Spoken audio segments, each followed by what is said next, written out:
Hey, welcome to my channel. I'm Lauren Teresa. I am a former trauma therapist and mother of two.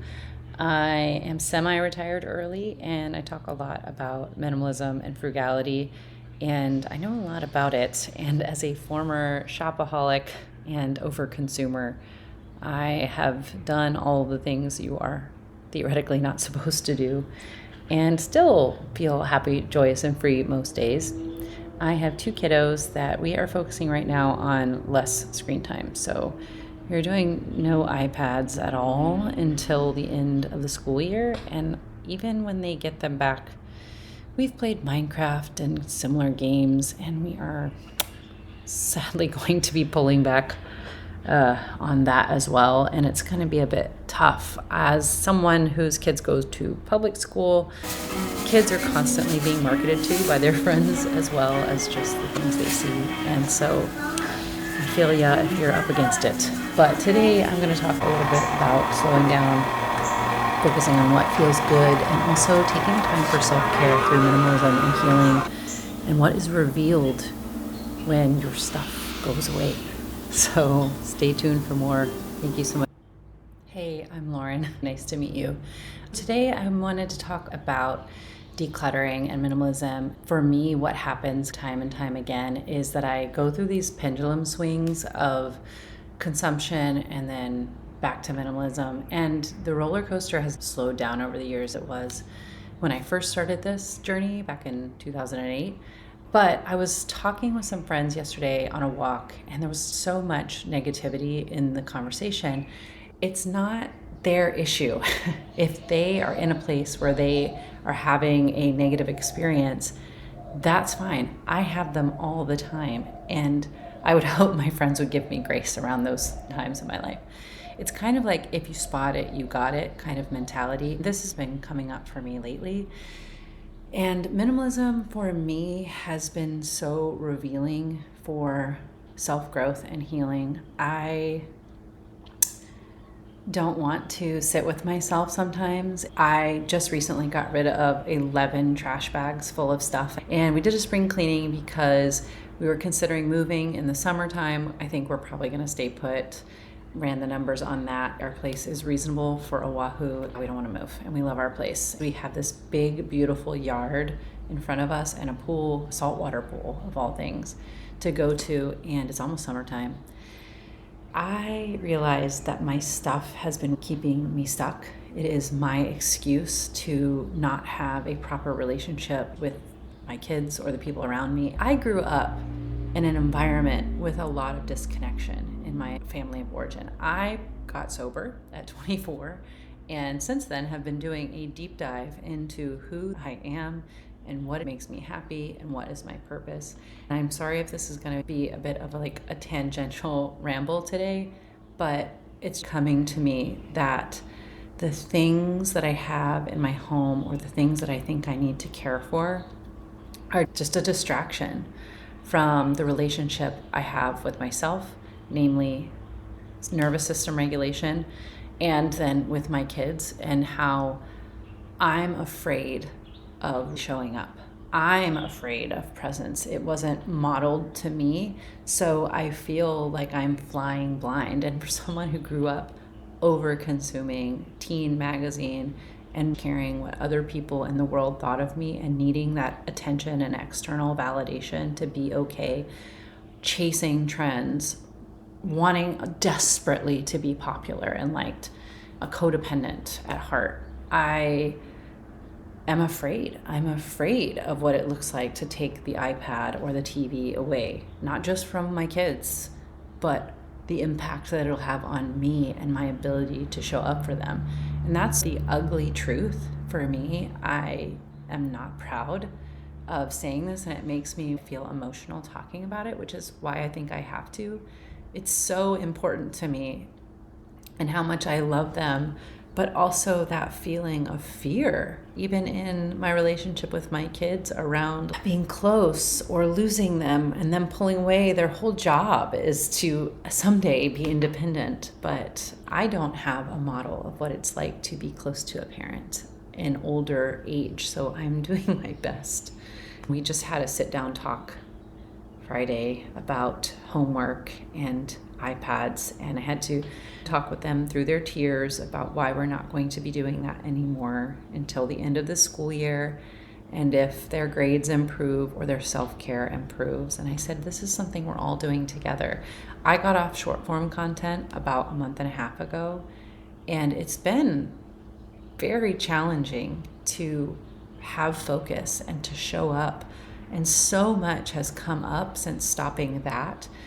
And I've switched to long form content on YouTube, which can be a bit of a crutch, but I find peace and joy in certain creators. I want to focus on the joy, but I'm still in that in between, and like there's no graduating in life, right? There's no aha, we've arrived moment. It's all for me about growth and creation and like having a good time.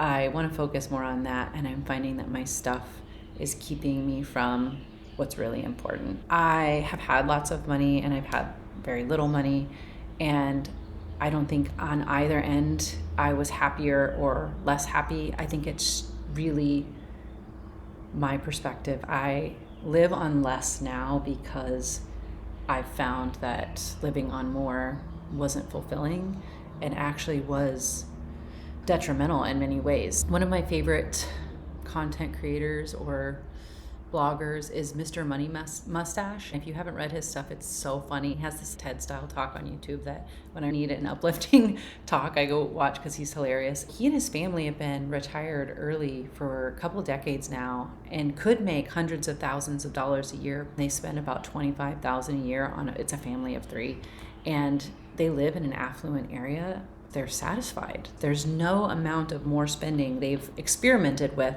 and found that it was any better than when they lived off approximately $25,000 to $35,000 a year. I live in Hawaii, so that's maybe double that.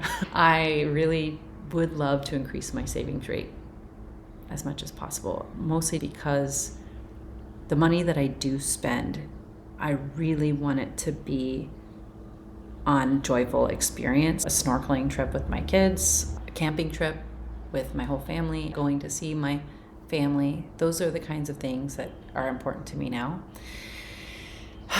So yeah, we are experiencing some healing. I've been looking at my food because an area of comfort for me was when I was upset as a child to hand a candy bar or a chocolate bar or go buy comfort through food. So getting rid of a lot of my stuff has given me some insight on that. 3 years ago, I was lighter than I am now. That was a tumultuous time in my life after my separation and eventual divorce from my ex-husband. I've kind of veered into this place of excess, overconsumption of material goods. I can use food as a way to self-soothe when my world and environment is overwhelming and I'm avoiding something. So, yeah, the truth will be revealed. I want to offer compassion and understanding if you're in your minimalism journey and your frugality journey, because it isn't just external, it is internal. And a person's environment is a reflection of what's going on inside their mind, like their house is a reflection of the interior. I'm seeing that is true. It's been true for me so far. I just want to say that I'm so glad you're here. Thank you for sharing with me. I have been filled with love and joy with all the comments that people have said so far. Thank you so much. When I say I'm semi-retired early, some people have this question. I have a fourplex in Florida that provides income for me. I purchased that house. It was part of the divorce settlement.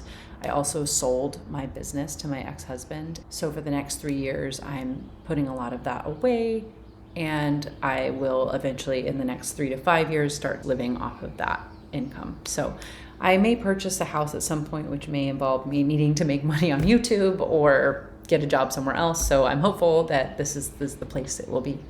But yeah, I hope you're finding peace and quiet amongst the chaos, and know that it's not just you. It's everywhere, it's everyone. And I guess the most important thing for me has become being sovereign And I learned it from my tantric yoga teacher right after I got divorced. I did a couple of tantric yoga workshops. I went to Costa Rica and Portugal. I still love her teachings. Though I'm not practicing currently, it gave so much to me. And I remember her talking about becoming sovereign, and that she would say to me in moments of fear, she would say, Lauren, you're born alone and you die alone. So you might as well get really good at being alone. It was devastating and freeing. She was saying, there's no choice but to be uniquely you. There is no choice. You can fight it, and many people do until the end. I made a video about all my stuff is trash because I can't take it with me. So I'm decorating my snail shell. It'll go back from whence it came. And so will I. So maybe I shouldn't worry so much and just have as much fun as I can today. Today is spending time with you, editing this video, and putting it on the internet today. Thank you so much for being here. Like and subscribe for more. I will try my best to do right by the internet and you all.